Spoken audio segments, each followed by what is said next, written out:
अस्सलाम वालेकुम आदाब। वन टीवी के उर्दू खबरनामे में आप सबों का इस्तकबाल है। आगे बढ़ने से पहले नज़र डालेंगे सुर्खियों पर।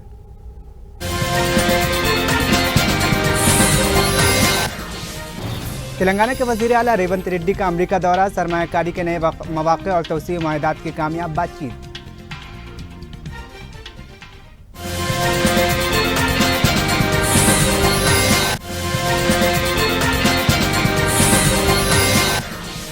राहुल गांधी ने वायनाड लैंड स्लाइडिंग को कौमी आफत करार देने का किया मुतालबा, तबाही की तफसीलात भी की बयान। अब खबरें तफसील से। तेलंगाना के वज़ीर आला रेवंत रेड्डी अमेरिका के दौरे पर हैं, जहां वो मुसलसल कामयाबी के साथ मुख्तलिफ कंपनियों के वफूद से मुलाकात कर रहे हैं। इन मुलाकात के दौरान उन्होंने तेलंगाना में सरमायाकारी को फ़रोग़ देने और मुतअद्दिद तौसीई मुआहदात करने में कामयाबी हासिल की है। उन्होंने अमेरिका सरमायाकारों को तेलंगाना का दौरा करने की भी दावत दी है और अमेरिकन एयरलाइंस की सीनियर ओहदेदारों और इंफॉर्मेशन टेक्नोलॉजी के सर्विस के ओहदेदारों से भी मुलाकात की है। ఎప్పుడు కావాలన్నా ముఖ్యమంత్రి గారు కలిసేటట్టుగా మీకు ఏం కావాలన్నా అక్రాస్ ద టేబుల్ మీ సమస్యను పరిష్కరించడానికి కొంతమంది అనుకుంటున్నారు వీళ్ళు వెళ్ళినంత మాత్రాన పెట్టుబడులు వస్తాయని.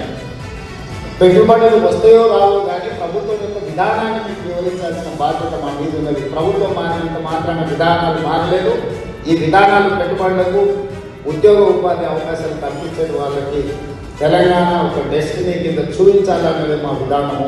ఎందుకంటే భవిష్యత్తులో మీరు విస్తరించాలనుకున్న మీ వ్యాపారాలు కానీ మీరు పెట్టాలనుకుంటున్న మీ పెట్టుబడులకు భద్రత ఉండాలి. భద్రత ఉన్న పెట్టుబడులు లాభసాటిగా మారాలి అనేది వ్యాపార దృక్పథం. आंध्र प्रदेश के डिप्टी चीफ मिनिस्टर पवन कल्याण आंध्र प्रदेश के कैब ड्राइवर्स के हक में खड़े हो गए हैं, जिन्हें मुबैना तौर पर हैदराबाद से निकल जाने को कहा गया है।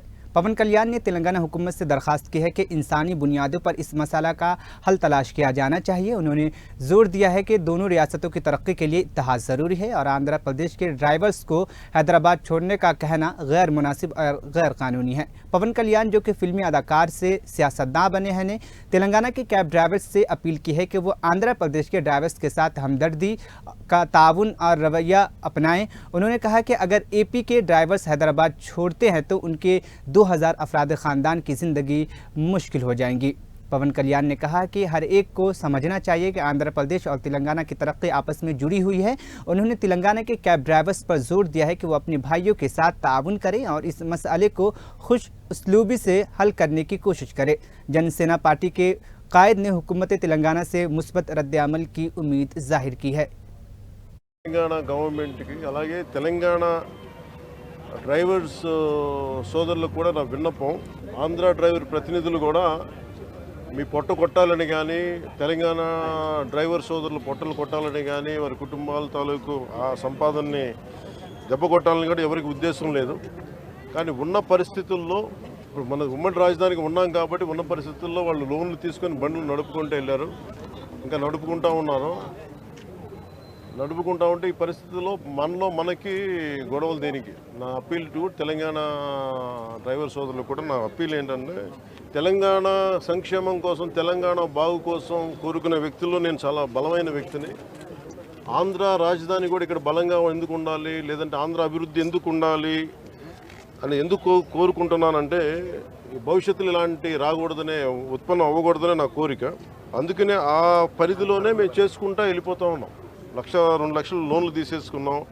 మాకు కనీసం కొంత సమయం కావాలి లోన్ తీర్చడానికి. ఇక్కడ నిజంగా నేను మాటిస్తున్నాను తెలంగాణ డ్రైవర్ సోదరులందరికీ, ఒకసారి ఇక్కడ రాజధాని పనులు మొదలవగానే అందరికీ కూడా ఇక్కడే పనులు ఎక్కువ ఉంటాయి. మీ అందరికీ కూడా మనస్ఫూర్తిగా, ఎందుకంటే మనందరం కార్మిక సోదరులందరూ బాగుండాలి, వారి కుటుంబాలు బాగుండాలి, మీ కుటుంబాలు బాగుండాలని కోరుకునేవాడిని.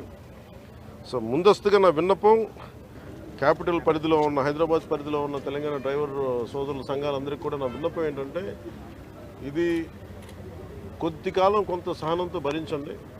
మీరు వేరు, మేము వేరు కదా, మనందరం ఒకటే కాదు. ఈ పరిధిలో నేను అర్థం చేసుకోగలను. కొంచెం మాకు సమయం ఇవ్వండి. పాపం డ్రైవర్ సోదరులకి, ఆంధ్ర డ్రైవర్ సోదరులకి కొంచెం సమయం ఇవ్వండి. సమయం అని కోరుకుంటాను ముందస్తుగా. అలాగే తెలంగాణ ప్రభుత్వ సహకారాన్ని కూడా, తెలంగాణ రోడ్ ట్రాన్స్పోర్ట్ డిపార్ట్మెంట్ కూడా నేను కోరుకుంటా ఉన్నాను. దయచేసి మీ పరిధిలో, మీ దృష్టిలో పెడుతున్నాను.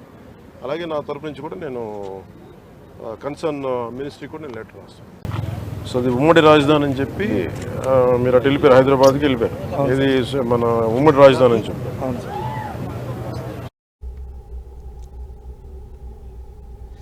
तेलंगाना के जिला हनमकुंडा में एक बस में हमला खातून को सीट न देने पर कॉन्ट्रैक्टर की मअतली के खिलाफ एहतजाजी मुजाहरा किया गया। तफसीलात के मुताबिक जनगांव में एक हमला खातून ने बस में सीट देने की दरख्वास्त की, जिस पर कॉन्ट्रैक्टर ने दूसरी खातून से दरख्वास्त की कि ताहम उस खातून ने इनकार करते हुए कॉन्ट्रैक्टर से झगड़ा किया और बस से उतर गई।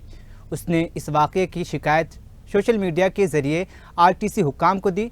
शिकायत के बुनियाद पर जनगांव के मैनेजर ने मामले की जांच किए बगैर कॉन्ट्रैक्टर को मुअत्तल कर दिया और इस फैसले के खिलाफ कॉन्ट्रैक्टर के साथियों ने बस डिपो के सामने धरना दिया और इसकी मुअत्तली को बर्खास्त करने का मुतालबा किया। एहतजाजी मुजाहिरीन ने नारेबाजी करते हुए इस इक़दाम की मुखालफत की।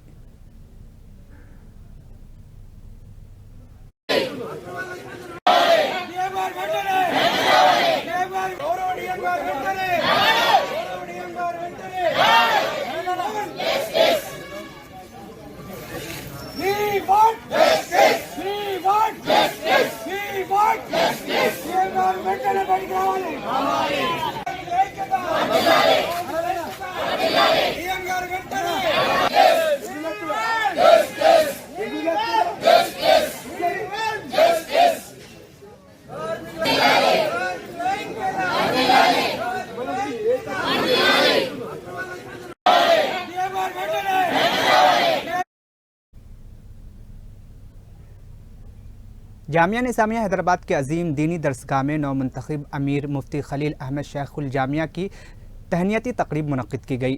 कुल हिंद अंजुमन तलबा कदीम जामिया निज़ामिया की जानिब से तरतीब दी गई। इस तकरीब में सरगर्दा उलमा, मशाइख और जामिया निज़ामिया के तलबा और साबिक़ तलबा ने बड़ी तादाद में शिरकत की। तकरीब के दौरान मुफ्ती खलील अहमद को उनकी नई ओहदे पर मुंतखब होने पर मुबारकबाद भी दी गई। उलमा, साबिक़ तलबा और मौजूदा तलबा ने मुफ्ती खलील अहमद की शख्सियत को नाबिगा रोज़गार करार देते हुए इस्लामी तालीमात की इशाअत में उनकी खिदमत को काबिल तहसीन और नाकाबिल फरामोश करार दिया।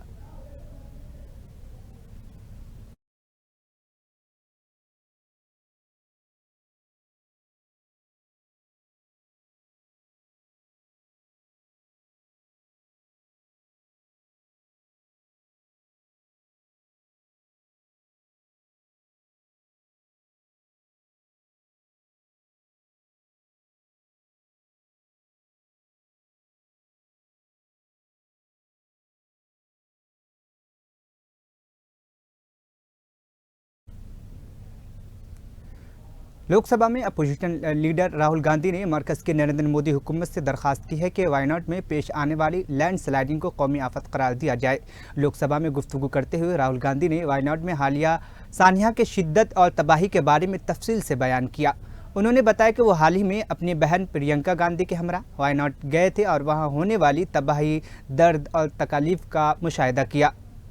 राहुल गांधी ने कहा कि वायनाड में तकरीबन 2 किलोमीटर का पहाड़ मुकम्मल तौर पर गिर गया है, जिसके नतीजे में सैकड़ों अफराद हलाक हो चुके हैं और बहुत से लोग अभी तक लापता हैं। उनका कहना था कि हलाकतों की तादाद 400 से तजावुज़ करने का खदशा है। उन्होंने राहत और बचाव के कामों में मसरूफ़ एजेंसियों की तारीफ़ करते हुए कहा कि मरकज़ी हुकूमत, रियासती हुकूमत, फ़ौज, NDRF और दीगर एजेंसियाँ मुतासिरा इलाक़ों में मदद फराहम कर रही है। कर्नाटक, तमिलनाडु और तेलंगाना की रियासती हुकूमत भी ताउन कर रही है। राहुल गांधी ने कहा कि मुतासिरा लोगों की मदद के लिए पूरी कम्युनिटी का इकट्ठा होना एक खुश आइंद बात है। Dead and vast number are missing, but the eventual casualty is going to be 400 plus, is what it seems. I'd like to commend the work of the union and state government, of NDRF and SDRF, of the Army, Navy and Coast Guard, District Administration, Forest Department, Fire and Rescue, health personnel, and assistance also from the states Karnataka and Tamil Nadu. Telangana. It was also nice to see that all communities came together. Everybody came together to help the people. People from different ideologies, different communities, everybody came together and helped. Landslide has cut vital roads and has made it nearly impossible for rescue teams to reach the far reaches. This is, I think, a huge tragedy, sir. And it's a very concentrated tragedy located in one very specific area. So I would urge the Union government to support a comprehensive rehabilitation package for Wayanad, including for building disaster-resilient infrastructure and to help the affected communities. I would also like to urge the Union government to enhance the compensation that people are getting. आबकारी घोटाला और money laundering के इल्जाम में Tihar jail में कैद दिल्ली के वजीर आला अरविंद केजरीवाल ने 15 अगस्त यौम आज़ादी के मौके पर परचम कुशाई के सिलसिले में लेफ्टिनेंट गवर्नर वीके सक्सेना को ख़त लिखा है। ख़त में अरविंद केजरीवाल ने दरख्वास्त की है कि 15 अगस्त को वो खुद परचम कुशाई नहीं कर सकेंगे और इसकी जगह उनकी वजीर आतिशी परचम कुशाई करेगी। केजरीवाल ने खत में लिखा कि 15 अगस्त को मेरी जगह पर वजीर आतिशी परचम लहराएंगे। दिल्ली में यौम आज़ादी के मौके पर हर साल 73 साल स्टेडियम में तकरीब मुनक्किद की जाती है, जिसमें अरविंद केजरीवाल बतौर वजीर आला परचम कुशाई करते रहे हैं, लेकिन इस बार जेल में होने की वजह से वो इस अहम तकरीब में शामिल नहीं हो सकेंगे। इसलिए उन्होंने अपनी वजीर आतिशी को ये जिम्मेदारी सौंपी है। ईडी जाकर हाई कोर्ट से बगैर ऑर्डर की कॉपी के स्टे ले आती है उनकी रूप से ये मेरे ख्याल से अच्छा होगा कि आतिशी जी 15 अगस्त का झंडा फहराएं और मुख्यमंत्री अगर अपनी ओर से किसी को अधिकृत कर रहे हैं तो इसमें कोई समस्या नहीं होनी। भारतीय जनता पार्टी अरविंद केजरीवाल के स्वास्थ्य को, उनके शरीर को परमानेंटली डैमेज करने के लिए, उनके शरीर को परमानेंटली खराब करने की कोशिश कर रही है। ईडी और सीबीआई का खुलेआम दुरुपयोग किया जा रहा है। केजरीवाल जी को जेल में रखा गया है और केजरीवाल जी की बेल होने के बावजूद ईडी जाकर हाई कोर्ट से बगैर ऑर्डर की कॉपी के स्टे ले आती है उनकी रिहाई पे। केंद्र सरकार पूरी तरीके से इस चीज पे। हिंदुस्तानी खातून रेसलर विनेश फोगाट को पेरिस ओलंपिक्स के फाइनल मैच से कबल नाअहल करार दे दिया गया, जिस पर कांग्रेस के जनरल सेक्रेटरी रणदीप सुरजेवाला ने वजीर आजम नरेंद्र मोदी, मरकजी हुकूमत और वजीर खेल को शदीद तनकीद का निशाना बनाया। उन्होंने इस मामले को एक बड़ी नफरत अंगेज साजिश करार देते हुए सवालात उठाए कि ऐसे सूरत हाल में हुकूमत हिंद कहाँ है, मुल्क के वजीर खेल कहाँ है और मुल्क के वजीर आजम कहाँ हैं। सुरजेवाला ने सोशल मीडिया प्लेटफॉर्म एक्स पर एक पोस्ट में कहा है कि विनेश फोगाट के खिलाफ रची गई साजिश एक दिन बेनकाब हो जाएंगी। उन्होंने मजीद कहा कि साजिश का चक्रव्यूह टूट कर ही रहेगा और हुकूमत के इस मामले पर मौक़िफ़ का इंतजार है। प्री क्वार्टर, क्वार्टर फाइनल और सेमीफाइनल जीतकर इस देश का तिरंगा पेरिस ओलंपिक्स में रेसलिंग के मैदान में ऊपर फहरा दिया। यूवी ससाकी, जो दुनिया की रेसलिंग गोल्ड मेडलिस्ट है, जिसने पिछले 82 बाउट्स में पिछले 82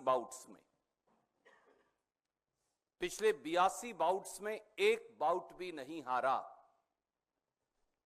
हिंदुस्तान की बेटी विनेश फोगाट को उसके सामने लाकर खड़ा कर दिया गया और विनेश फोगाट ने क्षणों में खेल के मैदान में खेल की भावना से उसको हराकर भारत के तिरंगे को लहरा दिया। विनेश फोगाट कुश्ती के मैट पर तो नहीं हारी, पर साजिश के मैट पर हार गई। विनेश फोगाट को स्पोर्ट्स की राजनीति की बलि चढ़ा दिया गया। आज देश के 140 करोड़ से अधिक लोग स्तब्ध हैं। कल 6 अगस्त को सब खुशी मना रहे थे।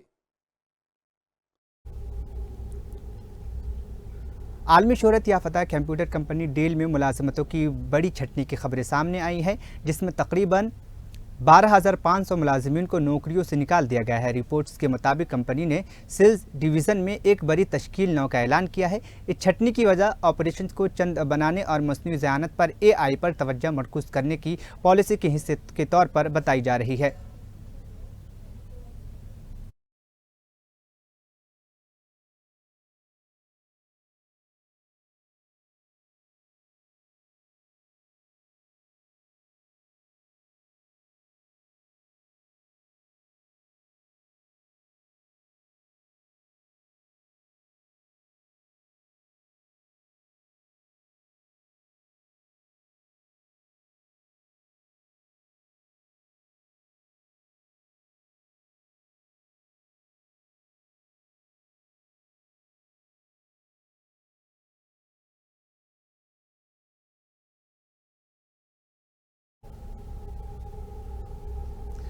बांग्लादेश में पैदा होने वाली अफरा तफरी के दरमियान आज उबूरी हुकूमत तश्कील दी जाएगी। वज़ीर आज़म शेख हसीना के इस्तीफ़ा के बाद उबूरी हुकूमत की तश्कील की पेशरफ्त शुरू हो गई है और आज रात 8:30 बजे हलबर्दारी की तकरीब मुनक़्क़िद की जाएगी। तकरीब में तकरीबन 400 अफराद की शिरकत की मुतवक्के है।